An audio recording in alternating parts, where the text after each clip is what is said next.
આજે આપણે કરી રહ્યા છીએ શનિ અને મંગળના ષડાષ્ટકની. દર્શક મિત્રો, દરેક ગ્રહ પોતાની એનર્જી મુજબ અસર આપતો હોય છે. દરેક ગ્રહ અલગ અલગ તત્વ સાથે જોડાયેલો છે. ચંદ્ર એ જળ તત્વનો ગ્રહ છે, એવી રીતે મંગળ મહારાજ છે એ અગ્નિ તત્વના ગ્રહ છે. હવે દર્શક મિત્રો, જયારે શનિ અને મંગળ આ બંને ગ્રહો એકબીજા સાથે જોડાય ત્યારે સ્ફોટક નામનો યોગ થતો હોય છે. શનિ અને મંગળ આ બંને ગ્રહોની આમ સામે દ્રષ્ટિ થતી હોય ત્યારે ક્યાંક ને ક્યાંક જીવનની અંદર ઘણી બધી સમસ્યાઓ અને ઘણા બધા લાભોનો પણ આપણને ક્યાંક ને ક્યાંક લાભો પણ મળે છે ને સમસ્યાઓનો સામનો પણ કરવો પડે છે.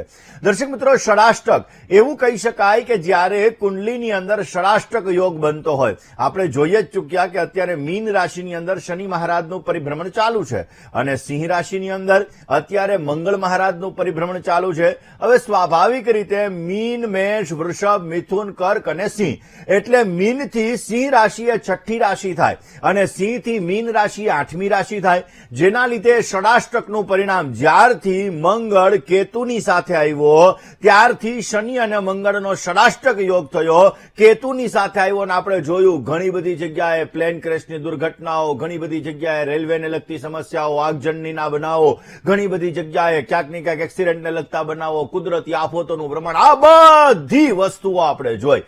તો દર્શક મિત્રો, શનિ અને મંગળ આ બંનેનો ષડાષ્ટક ક્યાંક ને ક્યાંક જીવનની અંદર ઘણા બધા દુષ્પરિણામ આપવા વાળો હોય છે.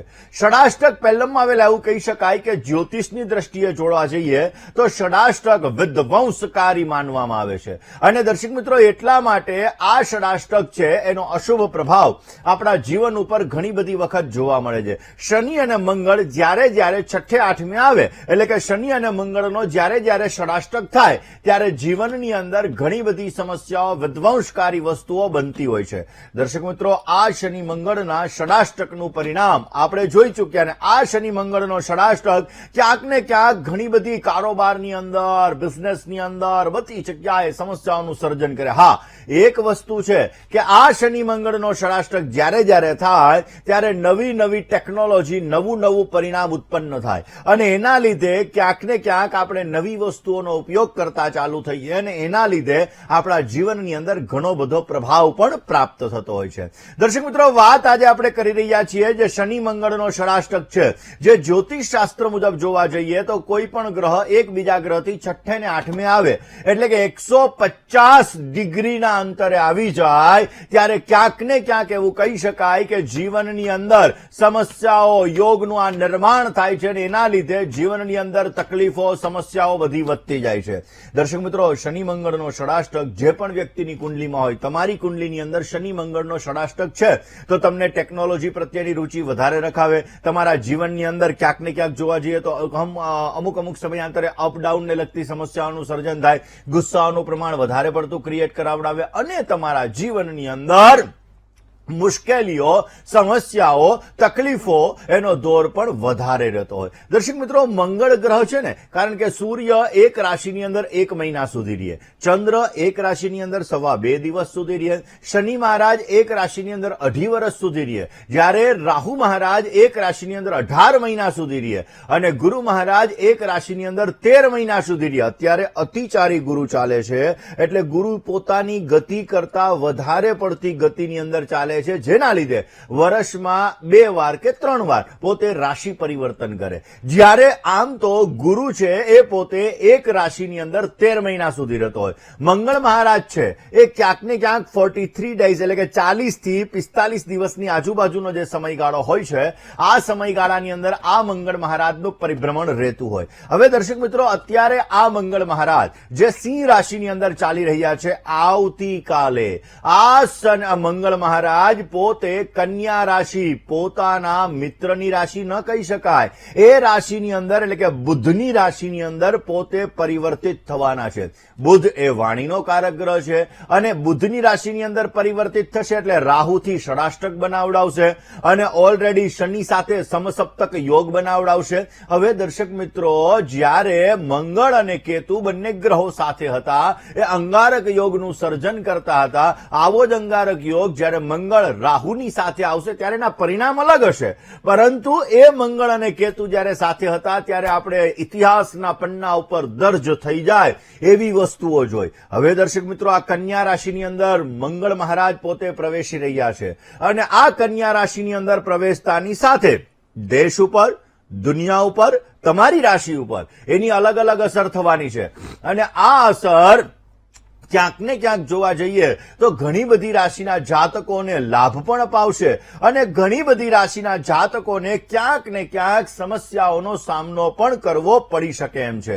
દર્શક મિત્રો, કન્યા રાશિ એટલે બુધની રાશિ છે. હવે ત્યાંથી રાહુ સાથે ષડાષ્ટક યોગ બને છે. શનિ અને મંગળ આ બંનેની સામસામે દ્રષ્ટિ પડે છે. મેં દર્શક મિત્રો પહેલા પણ વાત કરી હતી કે આપણા ભારત દેશની કુંડલીની અંદર મંગળની મહાદશા હવે ચાલુ થવા જઈ રહી છે.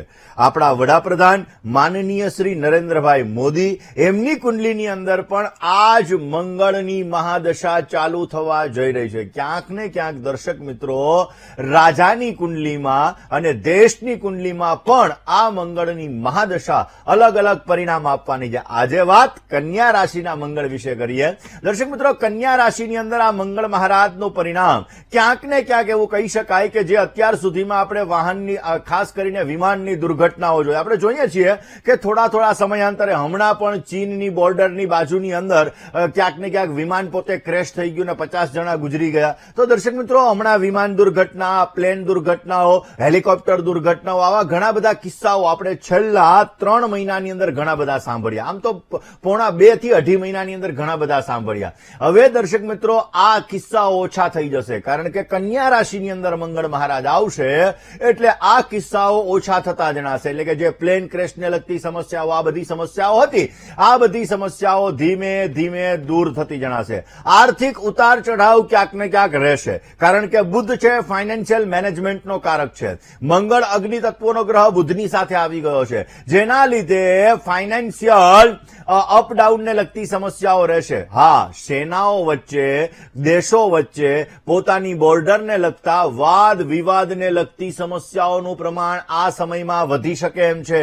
આ સમયની અંદર ખપ્પર નામનો યોગ થાય છે, જેના લીધે અમુક બીમારીઓને લગતી સમસ્યાઓ પણ લોકોની અંદર વધતી જણાશે.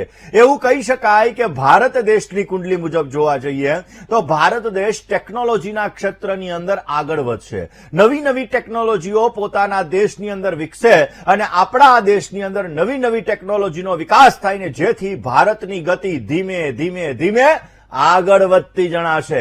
આ સમયગાળો દર્શક મિત્રો એવો છે કે જેની અંદર કાનૂની કોઈ બાબતો હોય તો હંમેશાને માટે સલાહ લઈ અને કાર્ય કરવું બધાએ બહુ જ જરૂરી રહેશે. આ સમયગાળાની અંદર અલગ અલગ લોકો પોતાના વાણીના લીધે, કારણ કે બુધ વાણીનો કારક છે અને વાણીના લીધે ક્યાંક ને ક્યાંક સમસ્યાઓનું સર્જન પણ થતું જણાય. ગુસ્સાઓનું પ્રમાણ ક્યાંક ને ક્યાંક જોઈએ તો આ સમયગાળાની અંદર અલગ અલગ જે રાજનેતાઓ છે એની અંદર વધી શકે અને એના લીધે પોતાના વાણીના દુષ્પ્રભાવના લીધે, રોંગ ડિસિઝનના લીધે, ખોટા નિર્ણયોના લીધે સમસ્યાઓનું સર્જન થતું જણાય. દર્શક મિત્રો, આમ એવું કહી શકાય કે 12 રાશિના જાતકો માટે આ શનિ અને મંગળનો સમસપ્તક યોગ, રાહુ અને મંગળનો ષડાષ્ટક યોગ અલગ અલગ પરિણામ લઈને આવેલું છે અને આ અલગ અલગ પરિણામ તમારી રાશિ ઉપર કેવી અસર કરશે, કઈ રાશિના જાતકોને ફાયદો આપશે, કઈ રાશિના જાતકોને થશે નુકસાન અને નુકસાન થશે તો કયા ઉપાયો કરવા, વિષય ઉપર આપણે